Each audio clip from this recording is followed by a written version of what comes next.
E aí, pessoal, estamos de volta aqui com o nosso canal Odonto na Boca do Povo. Eu sou Roberto Abdala Júnior Viviane Nadeu, e hoje vamos discutir dente do siso. exatamente mais um tema polêmico. Tem dente do siso, precisa tirar o dente do siso, qual o problema que pode causar, se causa, para a gente tentar deixar isso um pouco mais tranquilo, de uma maneira leve, para que todos entendam e qual caminho se toma aí com relação a esses dentes do siso. Abdala, quem é o dente do siso? Quem é o dente do siso, né?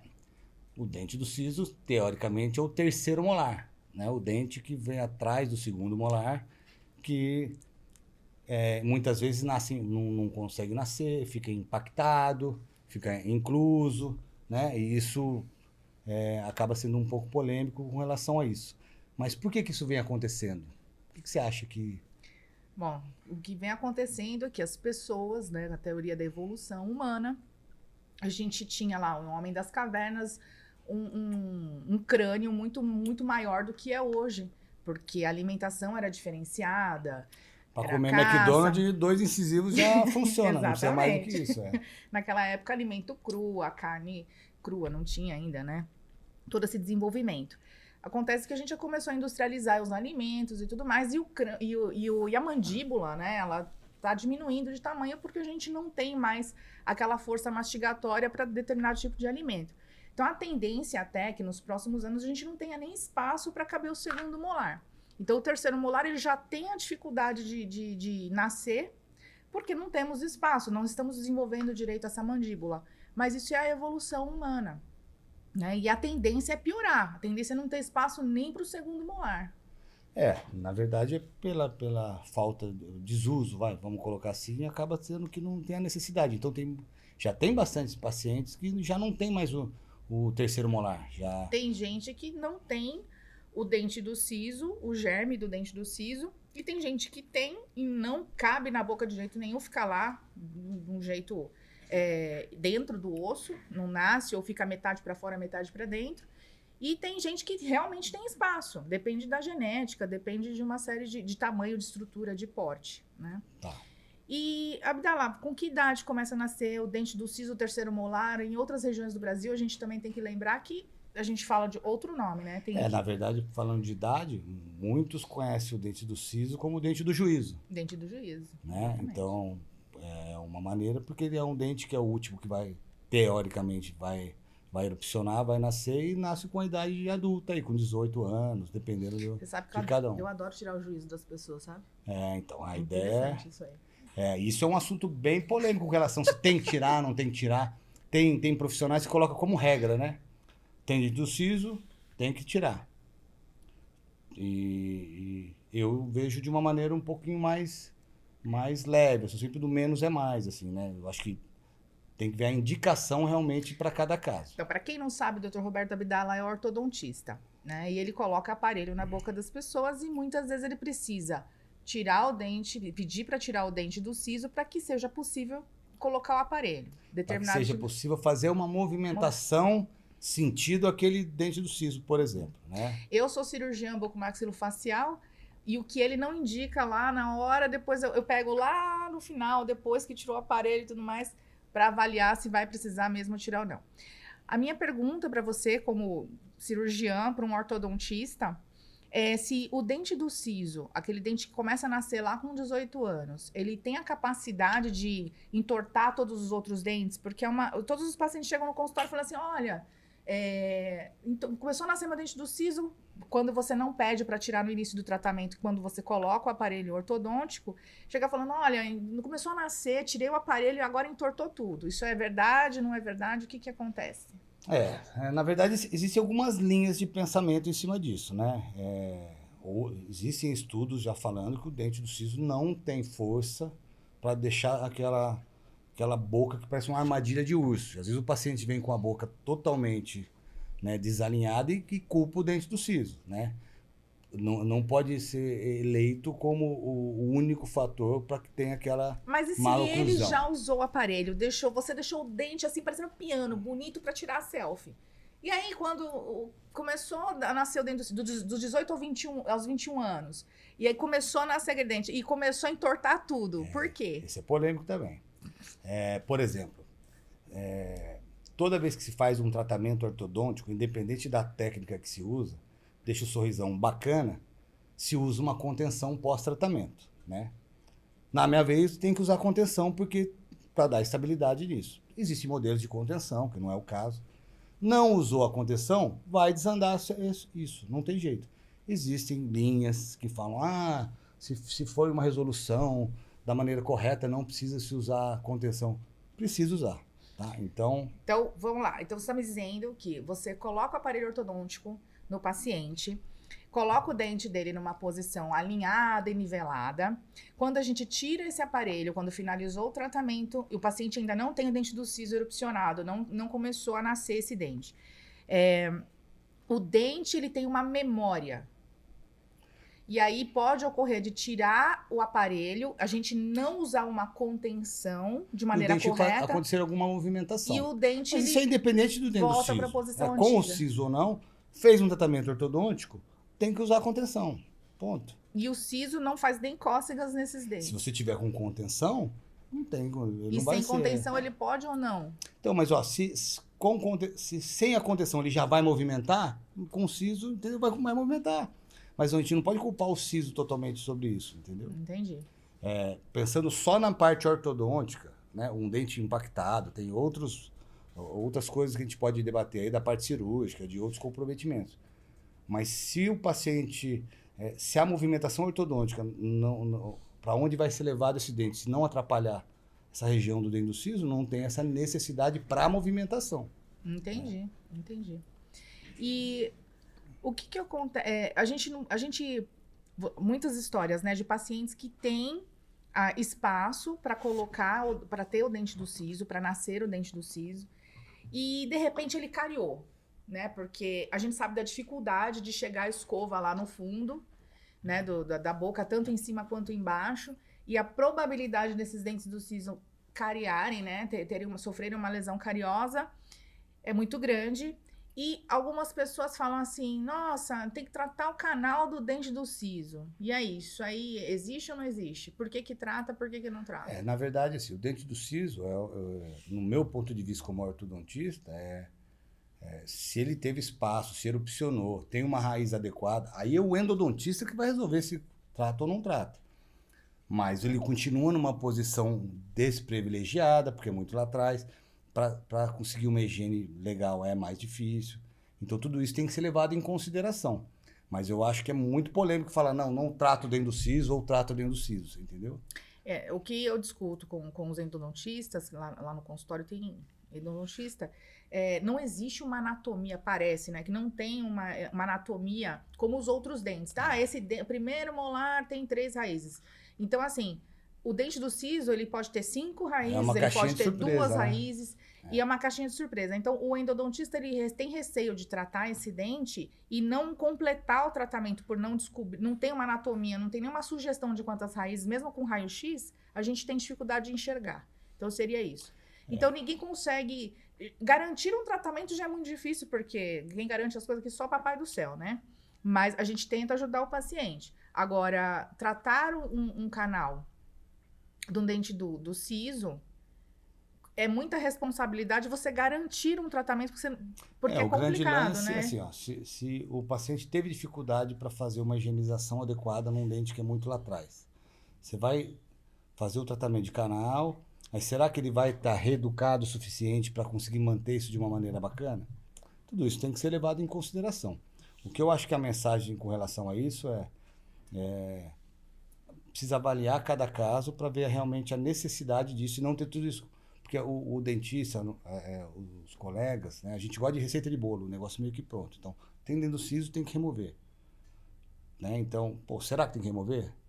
Né? A gente pode entrar em outros, às vezes o cara perdeu um outro dente que a gente pode fazer uma movimentação e usar aquele dente do siso na região. Né? Então, não dá para colocar como uma regra, né, para todos os casos. Cada caso avaliado de uma maneira. Né? Então, o dente do siso, o terceiro molar, o dente do juízo, o queixá, né? Tem que ser avaliado regional, né? Cada região chama o dente do siso ou terceiro molar, né? Tem um apelido, né? Mas tem os mais utilizados, principalmente na região de São Paulo, é dente do siso, dente do juízo, terceiro molar. É isso né? aí. E o que acontece, Abdala? É difícil, né, fazer a extração desse dente. Depende da posição desse dente, né? Não, peraí. Difícil a extração. Eu vou perguntar isso aí. Você é cirurgião, eu sou ortodontista. É verdade. Doutora Viviane, é difícil fazer a extração do dente do siso, porque aí complicou. Porque eu faço a movimentação ortodôntica e você faz a cirurgia. Se você me perguntar da cirurgia, Quem eu tá perguntar da entrevistando quem ortodontia, aqui? Alguém? complicou. Não, tá Ô, chegando a produção, entrevista do Jô. Eu fiz que as ela tá perguntas, fazendo... mas não Não, rolou o nome. não Quem é. responde que... Não é. Da cirurgia, você responde. Então lê esse negócio e E me o que pergunta. não pode? E o que não pode? O que não pode é você que está assistindo o canal deixar de se inscrever, ativar o sininho e dar o like. Pra ouvir É essas isso coisas. aí. Agora vamos voltar agora. Vamos voltar. Tô até calor, Como é a né? cirurgia de um terceiro molar, doutora Viviane? Eu posso deixar ele lá? É muito difícil? Dá para fazer no consultório? O meu dentista disse que eu tinha que fazer no hospital. E como funciona isso? Vamos lá.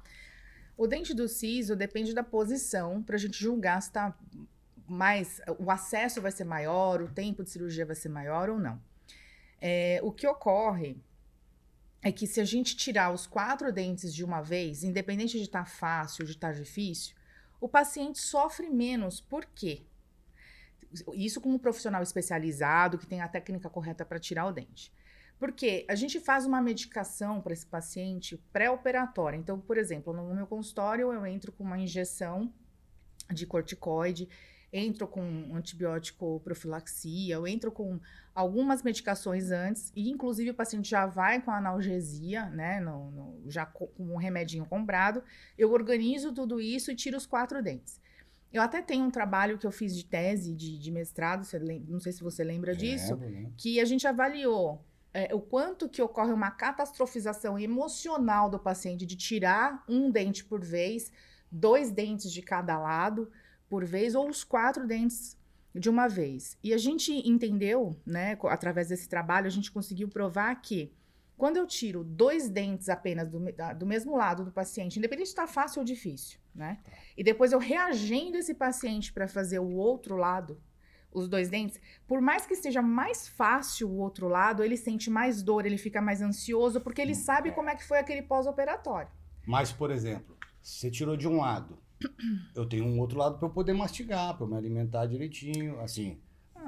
Se você for na Não tem esse lado? balança... Os 4, você resolveu de uma vez, mas tem esse outro lado. Não, mas se você tirar os 4... Olha só, se eu tirar 2, a alimentação vai ser líquida e pastosa, peneirada... Vai ser Esse outro água, ladinho aqui eu não posso... água batida no liquidificador e peneirada, entendeu? Quer dizer, não pode ter resíduo. Sensacional. É isso aí, E água peneirada, batida e peneirada, porque não pode ter resíduo. Anota a receita aí. Pra gente Água batida no liquidificador e peneirada. Porque se cair algum resíduo, pode ter uma infecção secundária, ok. Mas você imagina, vou ter que mudar a dieta desse paciente, ele vai se entupir 7 dias de antibiótico, no mínimo. Pô, já toma pros 4, faz tudo de uma vez, sofre de uma vez só.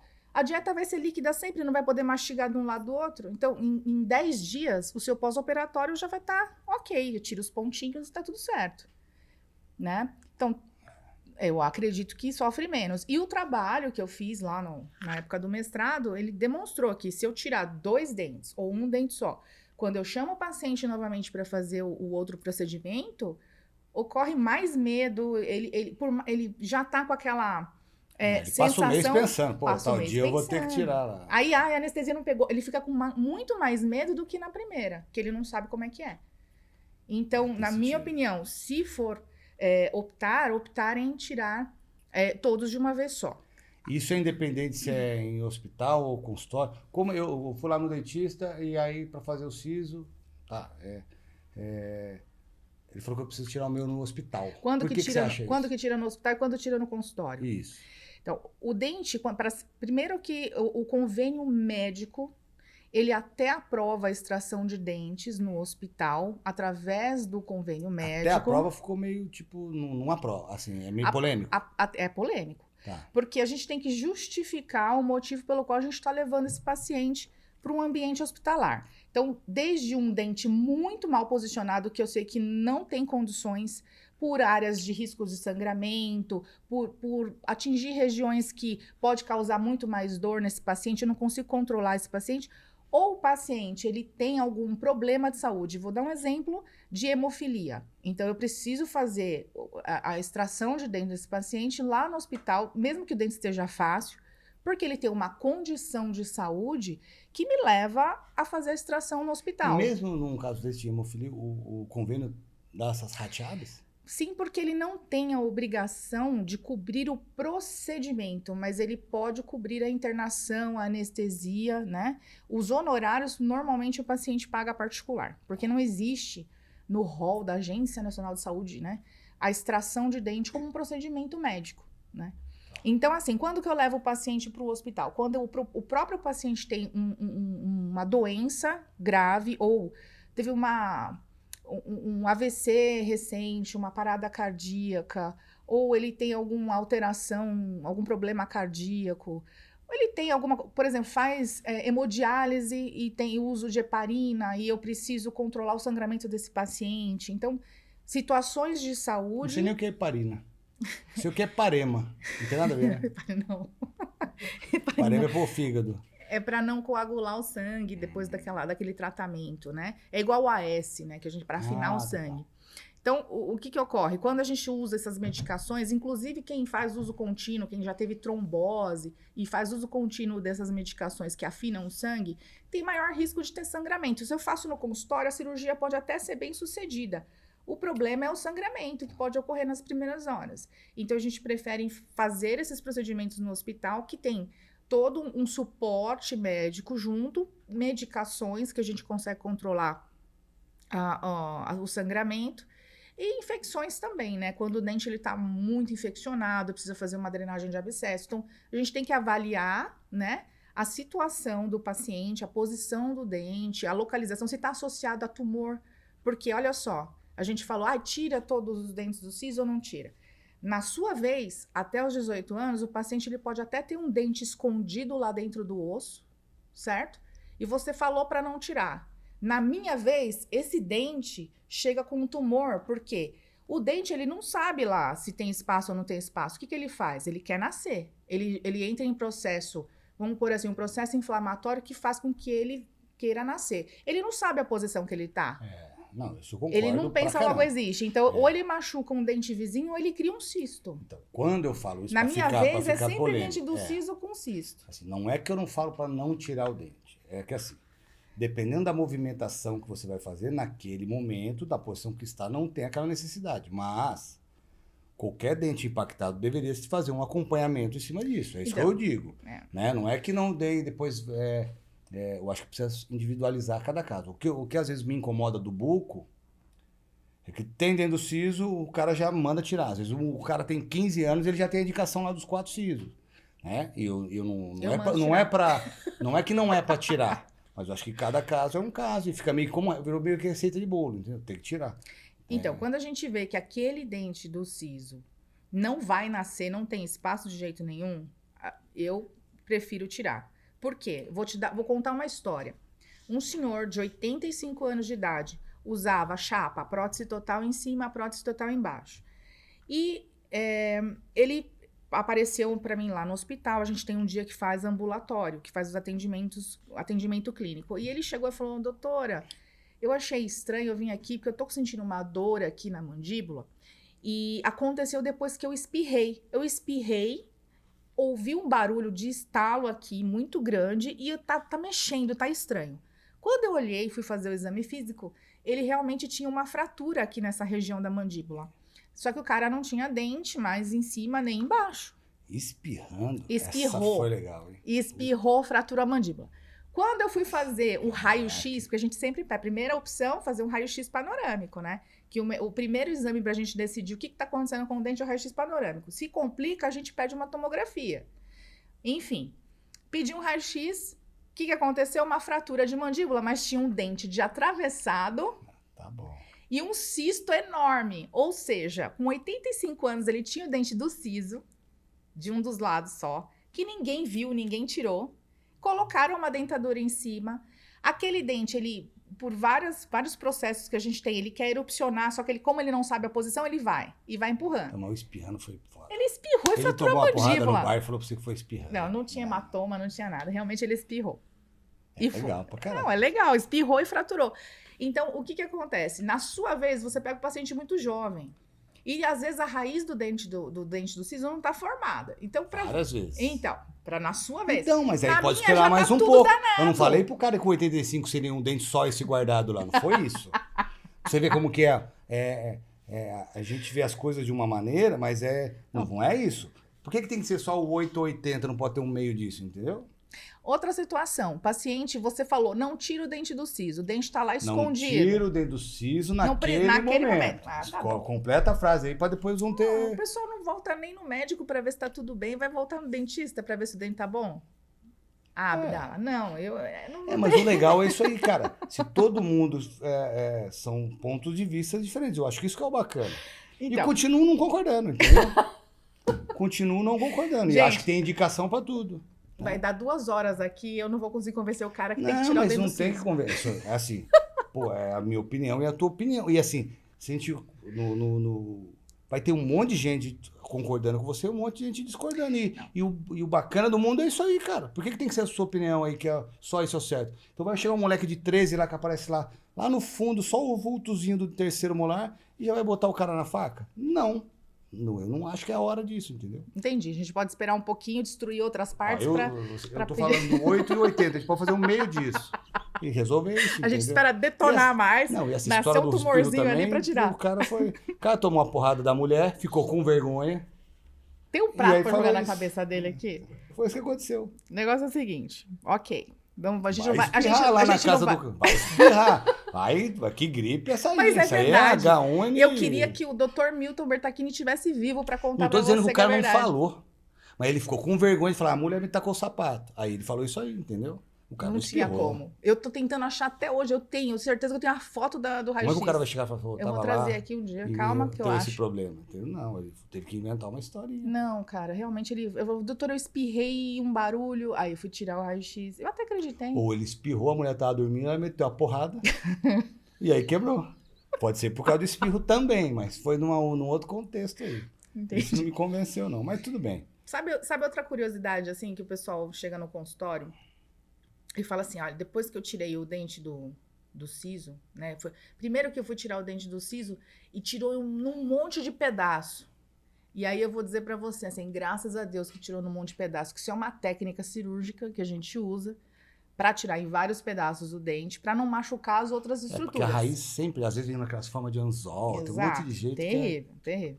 Então, assim... Mas tem dentista que eu já vi se gabando de tirar o dente inteiro. Deus me livre, com os pedaços de tuber e tal, mas assim, tiro inteiro. Tuber, o que é tuber? Explica pro povo, fala aí, fala na... não, tipo, em volta de onde tem o dente do siso, além do dente, saem uns pedaços de osso que teoricamente não era pra sair. Então, pessoal, é o seguinte, o dente, se ele tá fácil de tirar, tá numa posição favorável, a gente até tira ele inteiro, certo? Mas se ele tá deitado, se ele tá inclinado, se a gente tirar em pedaços, significa que eu não desgastei muito osso para conseguir tirar esse dente, ou então preservei mais as estruturas. E o paciente fala, nossa, deu tudo errado, ele tirou em 1000 pedaços o meu dente. Ainda bem que foi tirado em 1000 pedaços, porque isso é um fator favorável, isso é uma técnica cirúrgica, a gente realmente picota o dente para poder tirar os pedacinhos para não atingir a área em volta, outros dentes ou osso. E o pós-operatório fica até melhor, né? E isso eu acho interessante explicar, porque normalmente os dentes de cima, eles saem inteiros, né? Mas os de baixo, a gente tem que fazer normalmente algumas manobras de picotar o dente. Mas já vi vários dentes do siso que saiu com um pedaço de osso grudado ali. Sai um pedaço de osso, inclusive fratura a mandíbula. Então eu tenho bastante casos, por exemplo, que foi num colega, tirou o dente do siso inteiro, pôs o pé no peito do paciente para conseguir tirar o dente do siso, e aí ocorreu o quê? Uma fragilidade na distância que a gente tem. Deixa eu pegar o Fred aqui, ó. A gente tem uma distância aqui, ó, do dente do siso, né? E a base da mandíbula. Então, cavucou tanto aqui, que fragilizou, ficou um pedacinho de osso aqui do nada. E aí, o paciente tomou uma bolada, aconteceu qualquer coisa, ou até mesmo que se gripou, espirrou, já era. fraturou essa região. E aí a gente tem que fazer um tempo cirúrgico no hospital para conseguir arrumar isso aí com placa, fixação e placa parafuso. Aí faz no hospital com bucomaxilofacial. Mas eu tenho vários casos, né, lá no consultório que foi a tentativa muito agressiva de fazer essa extração sem fazer esses picotes no dente que gerou uma fratura de mandíbula. Ou quando o paciente é mais velho, né? O paciente é mais velho, a mandíbula é bem fininha. E aí você vai tirar, depois dos 45 anos, o seu dente do siso. Aí foi pesar, 45. Pesado, né? Velho, né? O velho e o novo é muito relativo.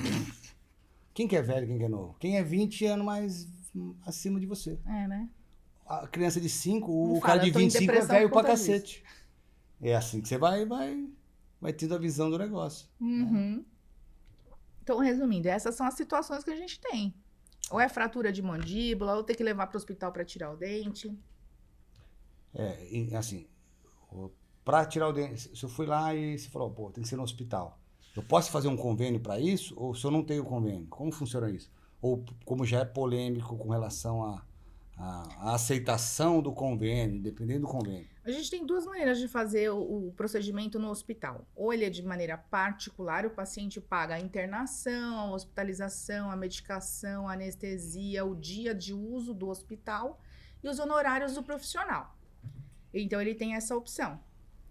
Aí, se ele tem um convênio médico e o cirurgião que vai fazer o procedimento consegue justificar que o dente está mal posicionado, que vai atingir outras estruturas, ou que tem um tumor associado, ou que tem alguma outra lesão maior, então a gente consegue justificar e pelo menos conseguir a internação, anestesista, medicação, tudo isso através do convênio médico. Mas normalmente a extração de dente, o procedimento realizado, o pessoal paga particular, não tem como. E, tipo, tem esse negócio de como se fosse uma carência, eu vou fazer um convênio porque eu quero usar essa minha parte da internação pro dentro do siso.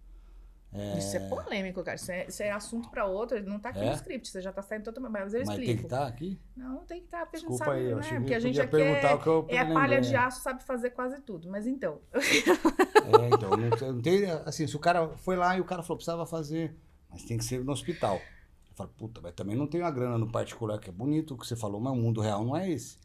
Então, mas dá pra eu fazer um convênio, sei lá, pensando na parte da internação, esse tipo de coisa. O que ocorre? Quando você vai adquirir um plano de saúde, você precisa preencher um questionário do que você tem de problemas de saúde. Então, Tudo você bem, não... mas o cara não sabe disso. Eu fui lá fazer hoje um convênio.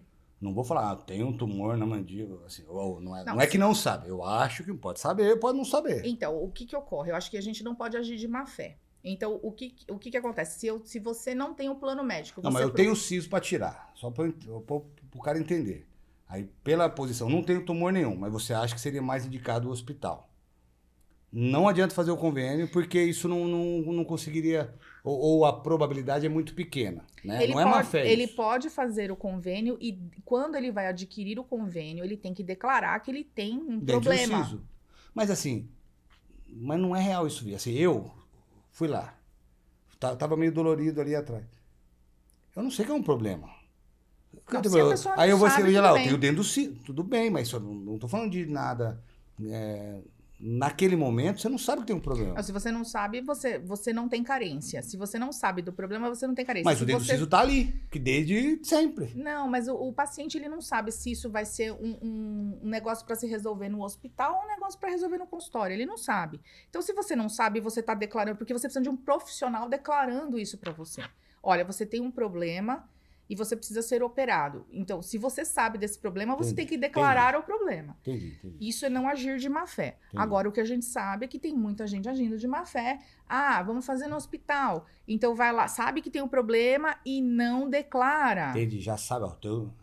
Isso. Agora, se eu declarar o meu problema, tá? Se eu declarar o meu problema, é a mesma coisa que o pessoal faz com o IMC de peso. Você tem que declarar seu IMC. Por quê? Porque eles têm medo de você estar fazendo um convênio para fazer uma cirurgia bariátrica. É a mesma coisa para tudo. Para dente e para cirurgia ortognática também é a mesma coisa. Mas é má fé.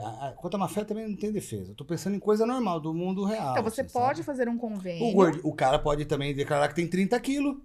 E aí depois daqui você vem e fala, ué, esses meses aí eu tava de férias e peguei pesado, foi só no... Assim, mas aí é má fé, o cara tá com maldade no coração, não dá pra gente Não dá, colocar, assim, mas entendeu? você fazer um plano de saúde pensando em tirar esse dente pelo plano de saúde, você tem que Entendi. declarar que tem o problema. Entendi. Você não Mas pode se eu agir de má declarar, fé. eu tenho dentro do siso, porque assim, eu preciso tirar o dentro do siso. Eu tenho dentro do siso. Não tem tumor, não tem nada disso. Isso se eu declarar, vai ser vetado porque Então, eu tenho dentro do siso. não existe essa pergunta do dente do siso. Existe, pelo que eu vi atualmente, recentemente, aqui nós estamos falando, né, aqui no 2022, no mês de julho, tá? O que ocorre é que, até neste momento, existe uma pergunta assim, você já fez algum tipo de cirurgia? Ou você ou precisa fazer alguma cirurgia bucomaxilofacial, cirurgia ortognática? Então, eles são mais específicos porque a cirurgia ortognática, que é um outro processo que a gente vai conversar aqui também, é uma outra situação. Acho que é um episódio legal. É um episódio legal. Tem muita gente que faz o convênio pensando em fazer esse procedimento. Tá. Já sabe que precisa fazer e faz o convênio. Não, é que eu pensei Isso nesse é outra do briga. do siso. Não, do siso não tem essa pergunta, mas eu tô dizendo a má fé da pessoa. Tipo, eu vou fazer um convênio, Má fé. entendeu? E aí você sabe que você tem um problema, o bucomaxilo falou que vai fazer no hospital e você faz um convênio só pra... Não, isso é muito... Mas aí é má fé, é diferente. Pula esse assunto, que não vai ter fim isso aí. Isso eu entendo. Aí, falando de dentro do siso, voltando na realidade aqui, toda vez eu vou lá, eu vou comer alguma coisa e tal, eu sinto que fica meio dolorido na parte de trás. Nem sei se é dentro do siso, né? A minha gengiva atrás do último dente que eu tô vendo ali. O que eu faço? Tipo, qual que vai ser? Eu tô sentindo, eu como alguma coisa e meio que dá uma inflamada, depois que eu vou ficar sangrando. E como que a gente faz isso? Então, normalmente isso acontece porque o dente, vamos dizer, lá no fundão, né? Lá no fundão, embaixo. Ocorre muito porque a gente vai mastigar um pão francês, alguma coisa, vai lá e toca na gengiva. Quando o dente está nascendo, ele consegue... Ele faz como se fosse uma montanha, pensa assim, lá atrás. Ele vai tentando erupcionar, ele vai rompendo o osso e vai rompendo a gengiva, né? E essa gengiva fica mais sensível? Essa gengiva fica mais sensível. E às vezes o dente ele não tem espaço para nascer, para romper completamente. Então, ele nasce uma parte e ali entra alimento, pode inflamar, infeccionar. Aí você não consegue higienizar direito. Não consegue higienizar. Então, quando o dente está nascendo, a gente chama esse processo de pericoronarite, né? É um nome técnico que a gente usa, mas nada mais é do que uma inflamação na região e dói pra chuchu. E às vezes a gente tem que entrar com antibiótico, analgésico, para conseguir neutralizar o processo, para eu conseguir tirar o dente no momento seguinte, né? Não consigo, quando o paciente chega inchado, muito inflamado, eu primeiro tenho que estabilizar esse paciente para depois tirar o dente.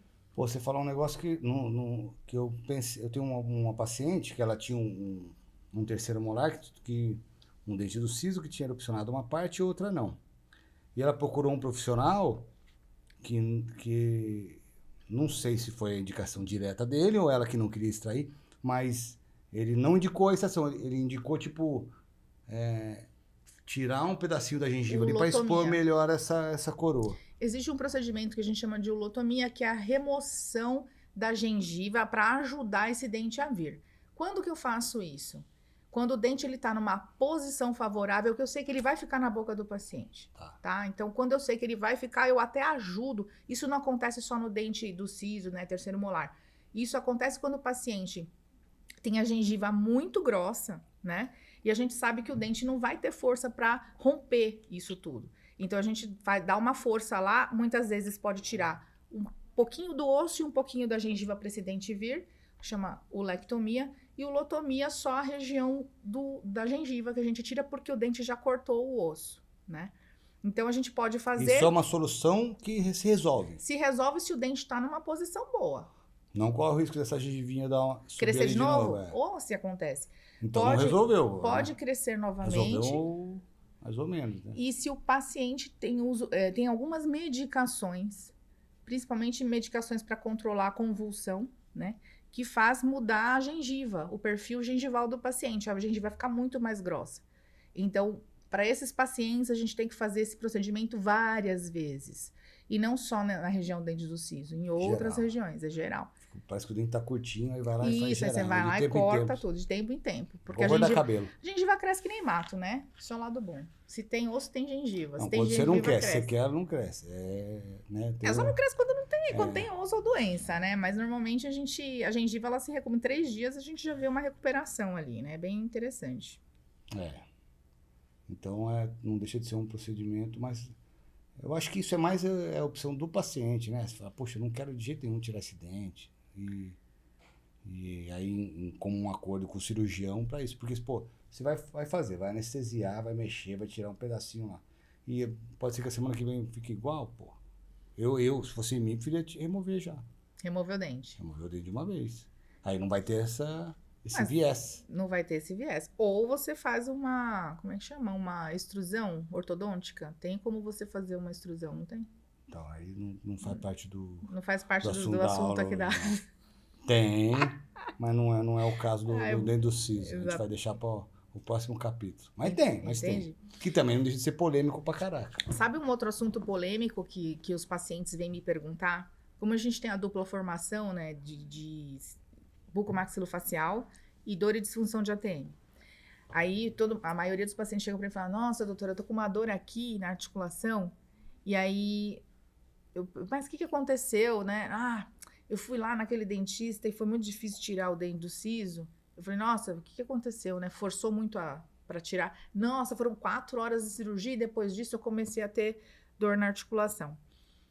Nesse trabalho que eu fiz de tese de mestrado, dizia, né, que os pacientes, né, quando sofrem muito, quando a gente demora muito tempo, a cirurgia é muito agressiva, foi muito difícil, pode ocorrer um processo inflamatório na articulação. Pelo tempo de boca aberta e ainda essa força, né? Pelo trauma. Quando a gente faz o paciente sob anestesia geral, né, a gente não... Qual que é o nosso parâmetro durante o procedimento cirúrgico?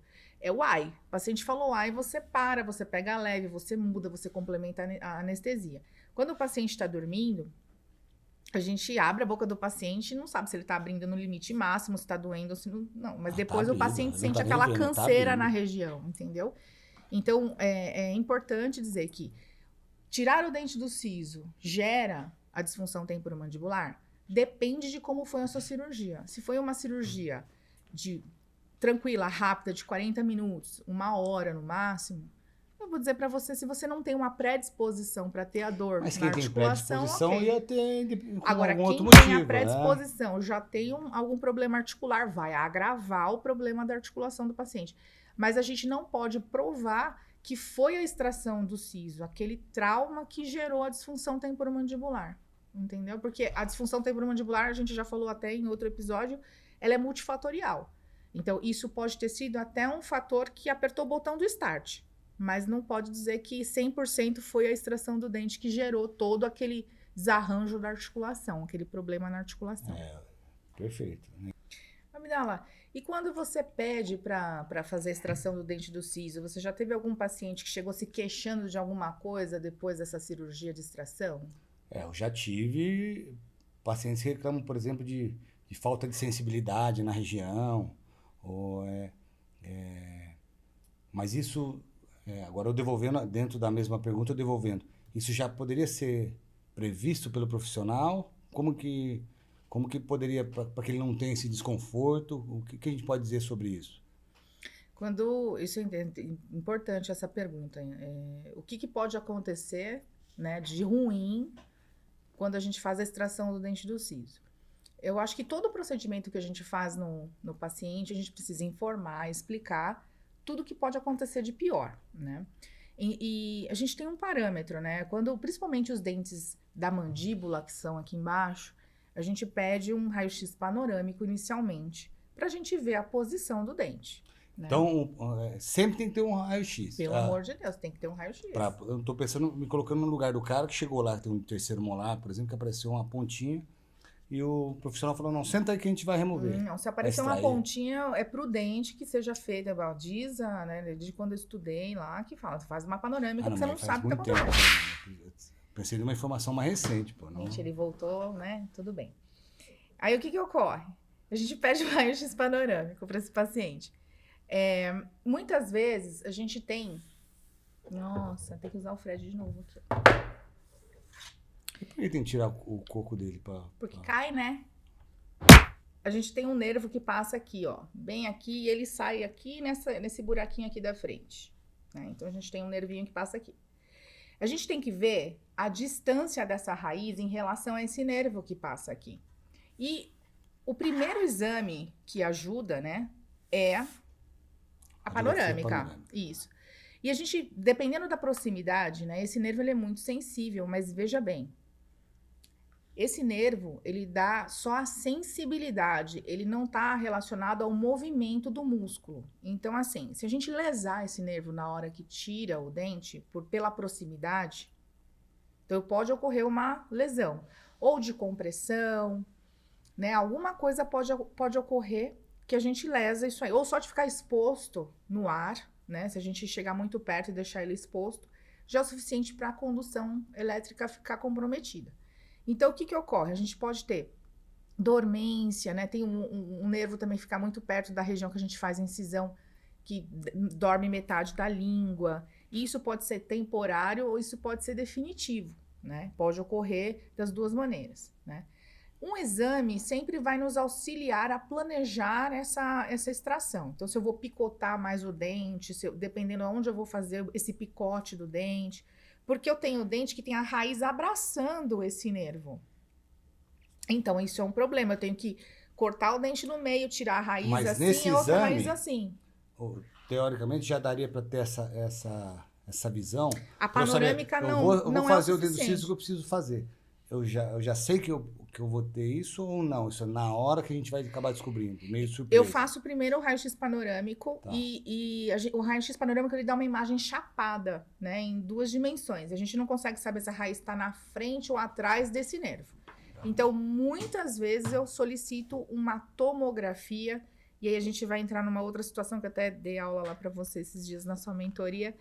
Existem tomografias específicas para a gente ver, analisar dente e tomografia de ambiente hospitalar, que é uma tomografia tradicional, né?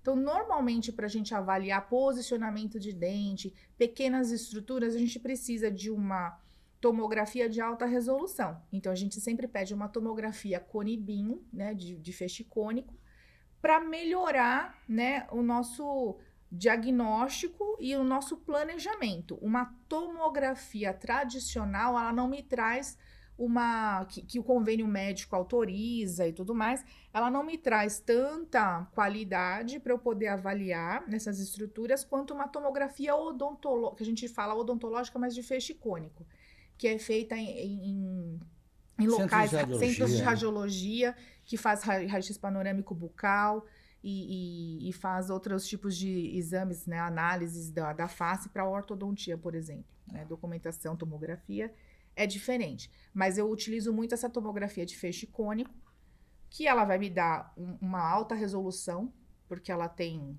todos os quesitos, equipamento tem para isso. Mas dá para saber, então, você pediu o que você quis.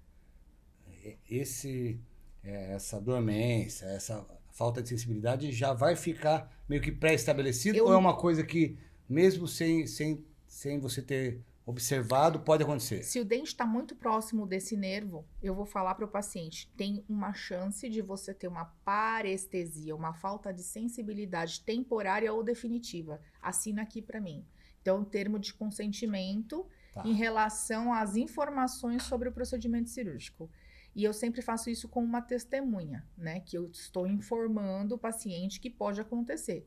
Porque eu também recebo muitos pacientes que falam, vou processar aquele dentista, porque ele tirou meu dente e eu tô agora com a língua dormente, não sinto nada, tá? Meu lábio tá dormente.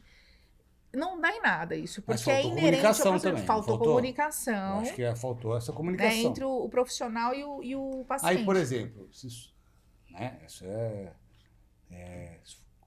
se você me fala que eu tenho o risco de ter essa parestesia definitiva, uma porcentagem, eu posso ficar com o meu dente ali e radiografar de tempo em tempo, eu não vou tirar o meu dente. Não tem essa possibilidade. Não deu essa opção. Então, mas meu dente eu ia deixar, porque uma parestesia definitiva, ela você tem que apostar nisso se for algo que Se pode causar correr, um o bicho mega pega, dano. se entendeu? ficar, o bicho come. O negócio é o seguinte, eu preciso tirar o seu dente e eu preciso te informar que o pior que pode acontecer Não, é a isso. tua Assina visão. aqui, vamos. Mas o bacana é isso, a sua visão do cirurgião. O dente é... se eu não posso ir acompanhando, não vou tirar. Né, assim... É mais uma hora Mas de... isso Gente, não eu tô falando pra mais vocês uma não hora de tirarem o podcast. dente. Mas não. Nossa. Mas é real, Vivi. Pô, assim, ó. Abdala, eu tenho... O segundo molar tá aqui. Gente, presta atenção. O segundo molar tá aqui. O terceiro molar tá aqui. E aqui tá o nervo, passando aqui. Então, consegue imaginar essa situação. Beleza. O dente não sabe, ele quer erupcionar, ele quer nascer e ele tá batendo no segundo molar, ele tá machucando o segundo molar. E o raio da raiz do terceiro molar tá no meio do nervo. Eu preciso tirar o dente do siso para não machucar o segundo molar. Cara, você não tem opção. Se ficar, o bicho pega, se correr, o bicho come. Assina aqui que pode ser que aconteça. O que eu posso fazer é... Eu fico com a sem minha segundo técnica, molar, mas não fico sem sensibilidade da boca. É a minha, é a minha visão, cara. Você não tá ajudando, você não tá ajudando. Mas não, mas não é pra te ajudar, é pra dar a minha opinião, pô. Mas tomar. Você imagina você não sentir nada, deve ser um. Você vai Porfé jogar do bola. caraca. E aqui, bem aqui nessa região aqui da mandíbula, a gente tem uma zona de deflexão de força. O que que acontece? Aqui tem um músculo que puxa para baixo e aqui tem um músculo que puxa para cima. Deflexão de forças, forças inversas. Se você tomar uma bolada e tiver um dente do siso de atravessado na sua mandíbula e você já tá beirando aí o quê? O 50, né? Você pode fraturar. De novo, falou a novinha. Você pode falou a novinha. fraturar. É o tio da Suquita. Desculpa, não pode falar, né? Vai, E aí, vai Tá falando. E o que que ocorre? Se você tomar uma bolada, você pode ter uma fratura da mandíbula porque o seu dente está de atravessado de maneira oblíqua. Depois do que você voltou do espirro, Numa zona de deflexão pode de tá força. andando e estourar, igual pipoca. Na minha vez, tem que tirar o dente em todas as situações. Na sua vez, você deixa Então, passar. mas o bacana é isso aí, assim.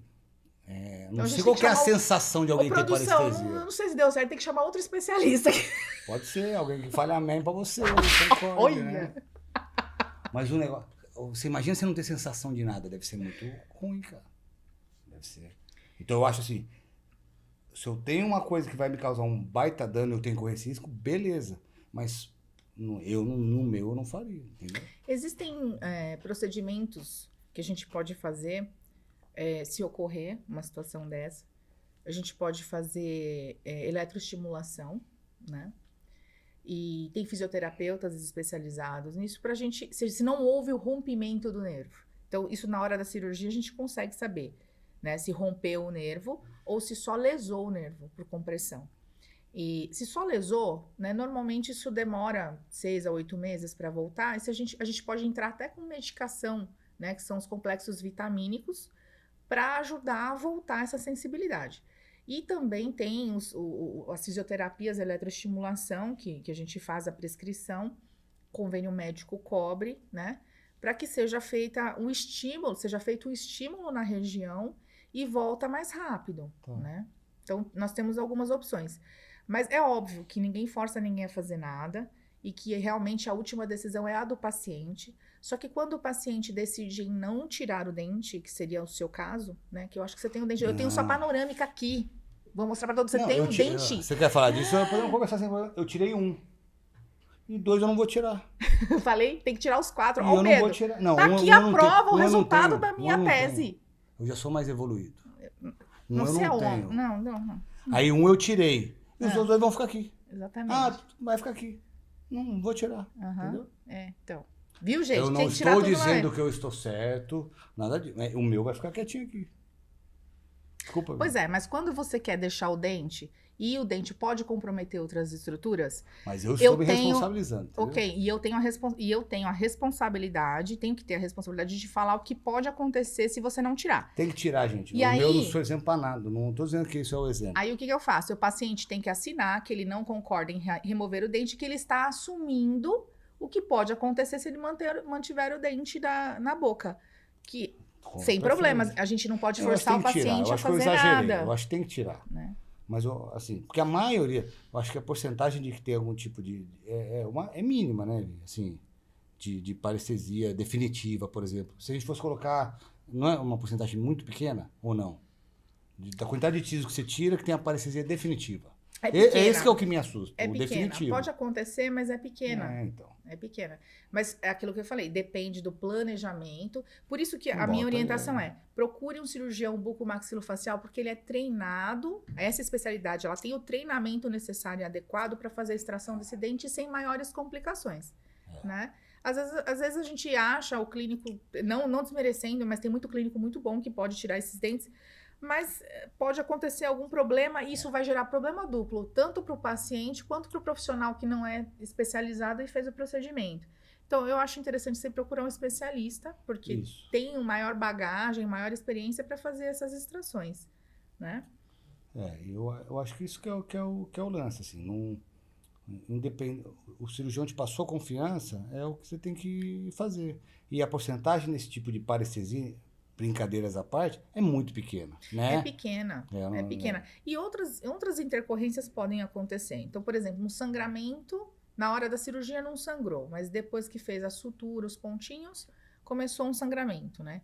Então, o que é hemorragia e o que seria um sangramento normal, né? A saliva, a gente tem a boca muito úmida, né? Tem um acúmulo de saliva. Essa saliva, quando sai avermelhada, é uma saliva que está com uma quantidade de sangue normal no dia, até 2 dias depois do procedimento de extração.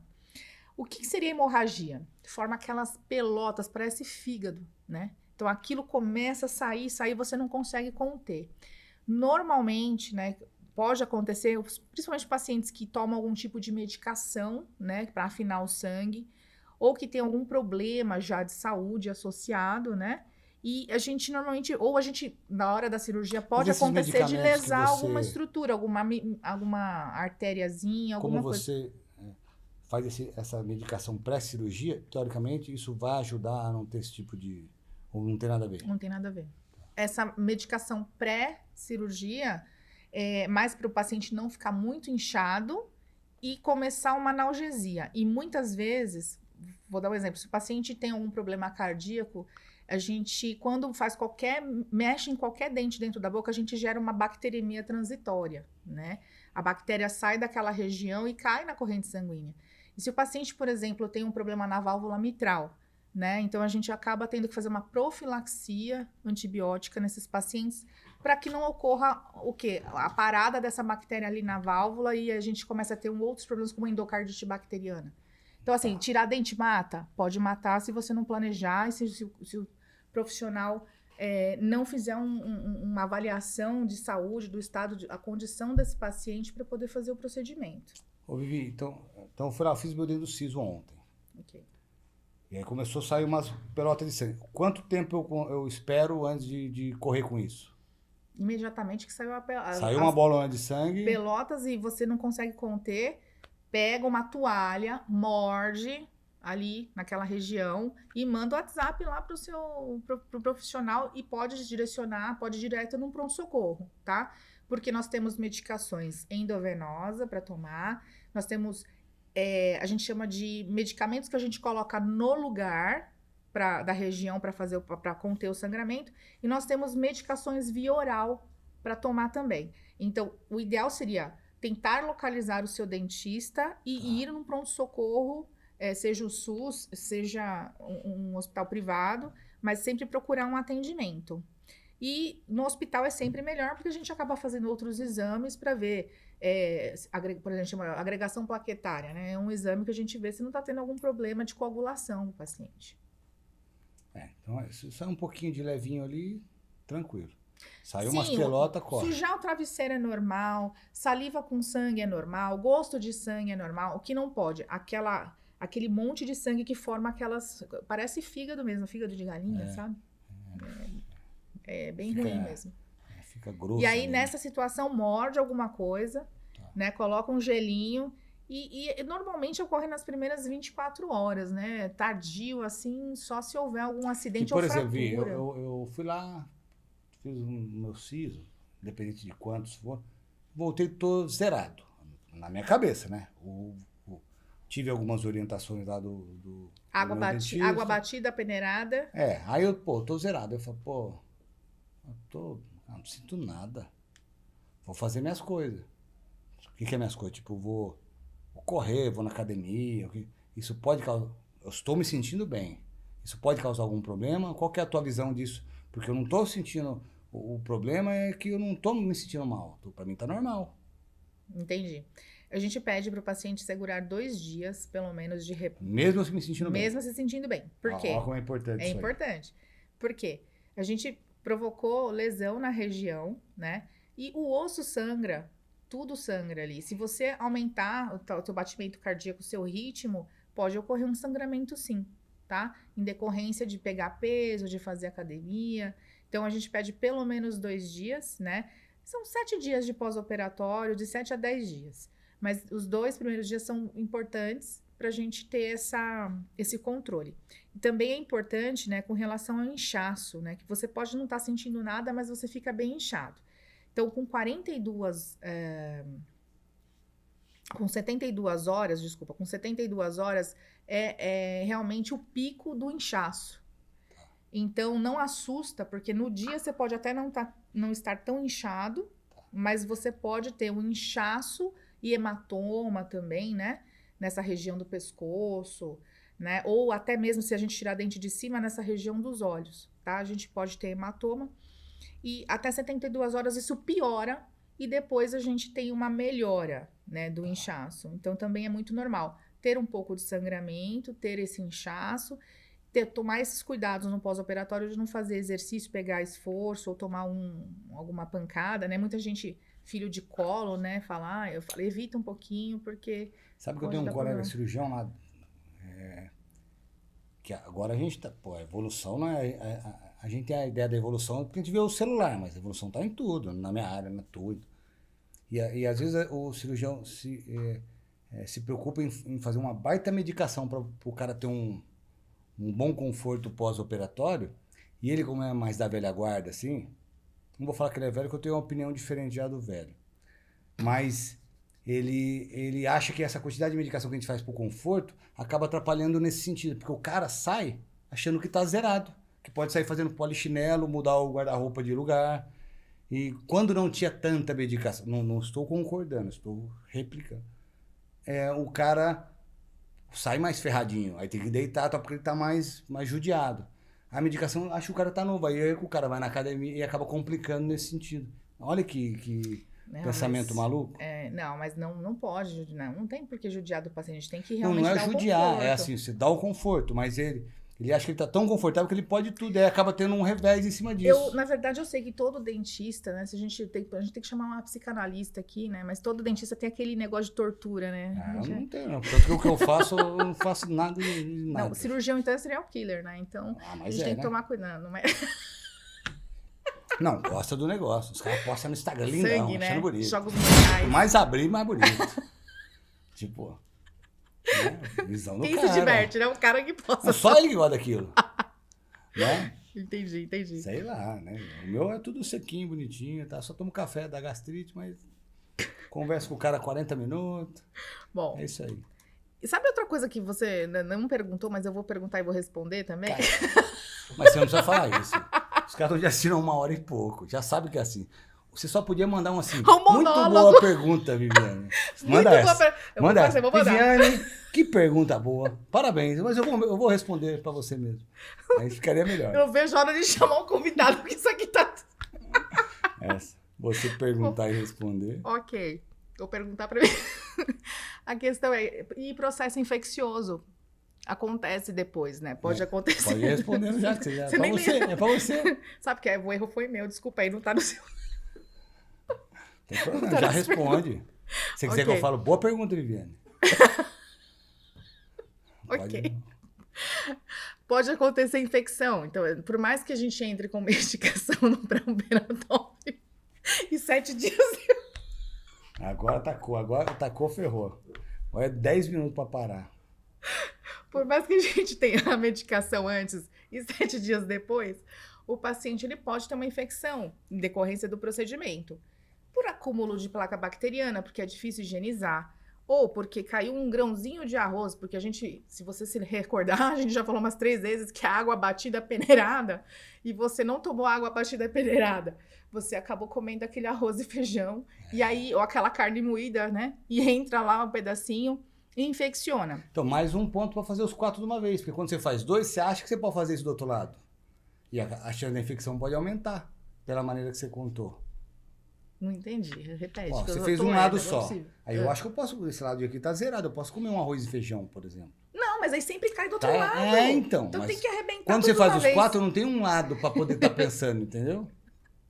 Aí você faz os 4 e água batida e peneirada. É isso aí. Não faz É, sentido? faz sentido Então, total. sempre tira Muito os boa 4. pergunta. Muito boa. E a resposta foi boa também, tá de parabéns. Uhum. Então, o que acontece? A gente pode ter uma alveolite. O que é alveolite? O processo inflamatório, infeccioso, na verdade, infeccioso pós-cirurgia. Então, a gente precisa retornar, ter o retorno com o cirurgião, a pessoa que fez o procedimento. Normalmente, a gente irriga a região e sai aquela sujeirinha e tal, e a gente entra com mais medicação, e algumas vezes ela é seca, né? Não sai secreção, mas ela não... Durante o procedimento... Mesmo com antibiótico? Mesmo com antibiótico. Porque está vinculado a partículas que podem cair dentro da região que a gente operou e também está relacionado à falta de irrigação, ou seja, eu cortei alguma estrutura ou eu fraturei algum pequeno fragmento que não recebeu vascularização depois da cirurgia, que seria o correto, e aí acaba necrosando, acaba morrendo aquele pedacinho de osso por falta de irrigação. Então eu tenho que abrir a região que eu operei, lavo, observo se tem secreção. Se tiver secreção é mais fácil, então só lavar já é o suficiente porque é algum fragmento de tecido ou placa bacteriana, sujeirinha, ou se ele estiver seco, a gente tem que fazer sangrar, a gente anestesia, obviamente, o paciente, e faz uma raspagem na região, um machucado na região, né, entre aspas, né, tem nome para isso, para voltar a irrigação daquela região. Aí sutura, fecha de novo e entra com mais medicação. Então, também pode ter esse tipo de sequela, né, de pós-operatório. É possível acontecer. E acontece com frequência. Quando você faz essa receita dos medicamentos pré-cirúrgicos. E aí você entrega pro cara e o cara vê um antibiótico. Qual que é a pergunta principal que o cara faz quando recebe a sua, né? Você posso beber? Pode beber. É isso que eu não sei se ele tem resposta. Eu perguntei, agora você responde a sua e responde a minha, pô. Nossa, hoje tá... Não é? Pode beber? Pode beber. Claro que não, né? Não. Eu perguntei qual que é a pergunta, aí você fala. Não, a pergunta é, eu posso beber? Aí agora você responde, entendeu? Claro que não pode beber. Aí, pessoal, só fiz a pergunta. Entendeu? Claro que não pode beber. Então, o antibiótico não pode beber. Não, mas se você beber, não vai morrer. Você só vai cortar o efeito do antibiótico. Eu tenho que falar, não vai morrer, não vai acontecer nada que não seja cortar o efeito do antibiótico, ok?